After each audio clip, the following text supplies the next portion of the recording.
Hello students, today we will do the next poem of 10th CBSE board, A Tiger in the Zoo, written by Leslie Norris. In this poem, the poet is beautifully describing the condition of a tiger while he is in the zoo and contrasting it with the condition while he is in his natural habitat, that is forest or jungle. This poem is also giving a beautiful message not to captivate or imprison the animals, respect their freedom as well. Now let's recite the first stanza. He stalks in his vivid stripes, the few steps of his cage, on pads of velvet quiet, in his quiet rays.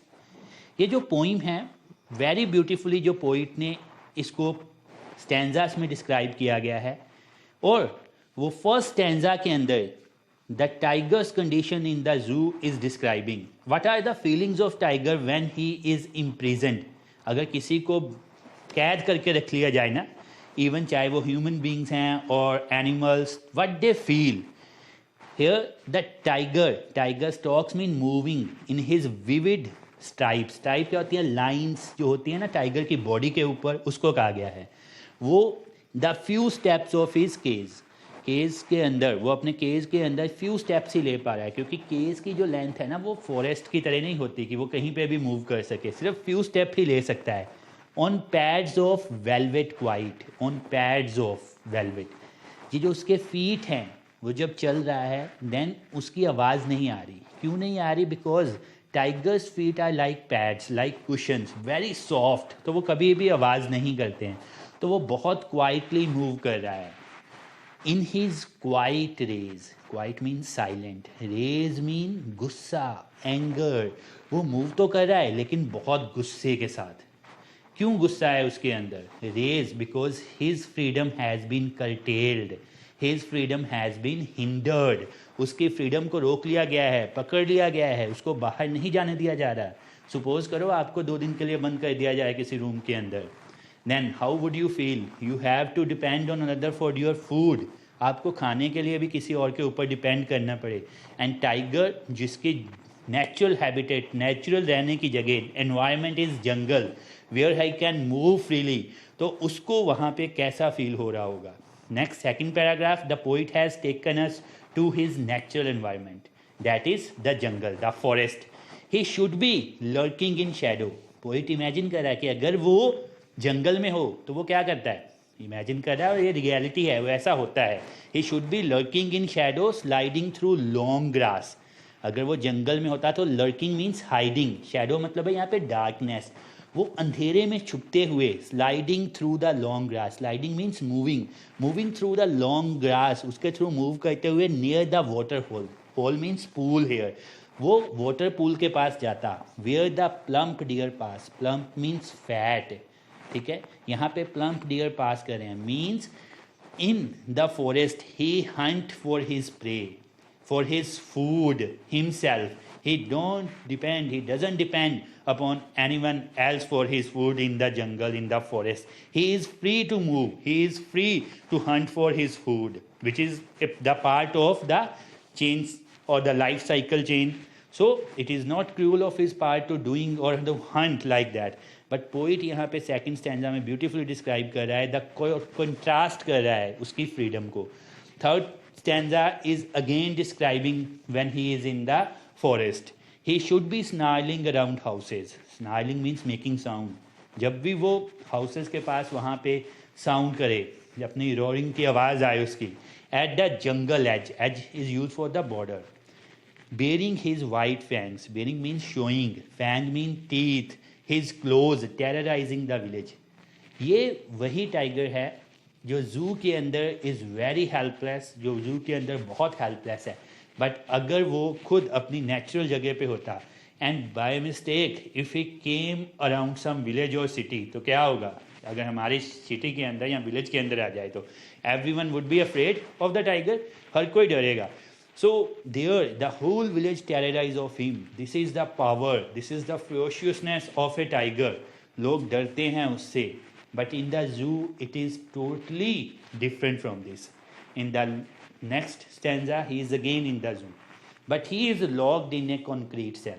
But वो जो है अब concrete means hard material, made of hard material, cell means compartment, लेकिन वो अपने natural habitat में नहीं है, वो कहाँ पे है, वो जू में है, एंड जू के अंदर वो बंद है, he is locked in the cell, he strength behind bars, कितनी भी ताकत है उसके अंदर, but he strength is behind those bars, अब वो पिंजरे के पीछे हैं, he stalking the length of his cage, stalking mean walking, वो वहाँ पे कुछ नहीं कर सकता है, अपना हंट नहीं कर सकता है, कोई उससे डर नहीं रहा है, इग्नोरिंग विजिटर, वही विजिटर्स जो बाहर उससे डरते होंगे अब वो उसको देखने के लिए, they must have paid to see the tiger, but he can do one thing, he is ignoring this is the state of the tiger when his freedom is curtailed, जब उसकी फ्रीडम को पकड़ लिया गया, उसको फ्रीडम को उसको imprison कर लिया गया है, तो वो यही कर रहा है. Then next and last stanza, he hears the last voice at night, the patrolling cars, and stares with his brilliant eyes at the brilliant star. Last stanza के अंदर पोइट ब्यूटीफुली बता रहा है कि when end of the day वो क्या करता है, उसको सिर्फ वो पेट्रोलिंग कार की आवाज़ आती है, विजिटर सब लोग जा चुके हैं, the visitor has left that place and he is just helplessly looking at the shining star with his shining eyes in the night in hope of the freedom. Maybe his thought would be of the freedom. Then when I was free, I was doing all those things, I was wandering under these beautiful skies, but now he could only and only see to those brilliant stars. Matlab, this poem is beautifully giving you the message that human must not be in humanism, they must not show the negative capacities, negative traits of them, they should respect the freedom of animals as well, they must realize that animals deserve freedom as well, they deserve their natural habitat as well, हमें उनको imprison नहीं करना चाहिए. Word meanings देखते हैं. Stalks means stride or walk, vivid means bright or clear, then stripes long lines on the body of the tiger, tiger की body के ऊपर पैड्स, कुशंस लाइक फीट, उसके जो फीट को कंपेयर किया गया था कुशंस के साथ में, वो थे pads. Then rage means angry. Next lurking is hiding, जब वो छुप के अपना शिकार कर रहा था. Sliding means moving during under the long grass. Hole means pool. Plump is fat और चबी. एज बॉर्डर, फॉरेस्ट के एज के बारे में बात की गई थी. देन बेयरिंग मीन शोइंग, मतलब अपने वो वाइट टीथ को शो करता है जब भी तो लोग डरते हैं वो देख के. Fangs mean teeth, that I was talking about. Claws mean nails of the tiger. Terrorising means frightening.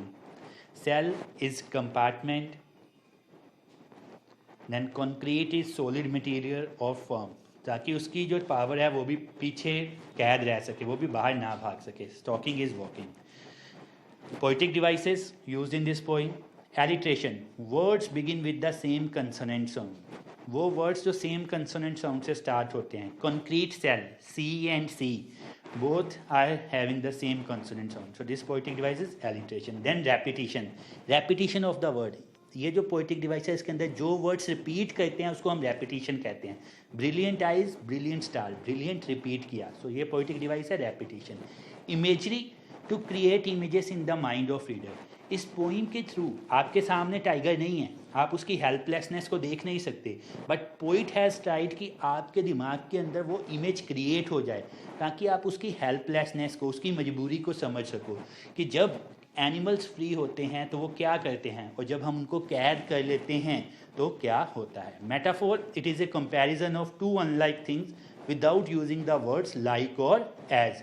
जब हम लाइक और एज यूज़ किए बिना दो वर्ड्स का कंपैरिजन करते हैं. यहाँ पे tiger pose with pads of velvet, pads of velvet use किया था, वो मेटाफोर था क्योंकि उसका कंपैरिजन किसके साथ किया जा रहा था, टाइगर्स फीट के साथ. तो ये पोएटिक डिवाइस था metaphor.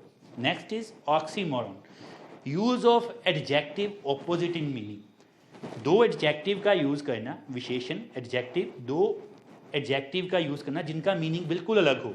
Quite rage, quiet means silent, rage means गुस्सा, तो दोनों ऑपोजिट हैं एक दूसरे के. Personification, to be compared as a person, जब किसी चीज़ को एज ए पर्सन हम कंपेयर करें ना, हम ही किसके लिए यूज़ करते हैं, मेनली ह्यूमन बींग्स के लिए ना, लेकिन यहाँ पे टाइगर के लिए यूज़ किया गया. So this poetic device is personification. Then is enjambment, when the same sentence continues to the next line without the use of any punctuation mark. जब सेम सेंटेंस को कंटिन्यू किया जाता है नेक्स्ट लाइन के ऊपर बिना किसी पंचुएशन मार्क को यूज़ किए तो वो एंजैबमेंट होता है और इस पॉइंट के थ्रू भी वो किया गया है. आई होप कि आपको पॉइंट समझ में लगी होगी and you will remember to respect the animals freedom as well. Thank you very much. If you have any query, then you can tell me or write.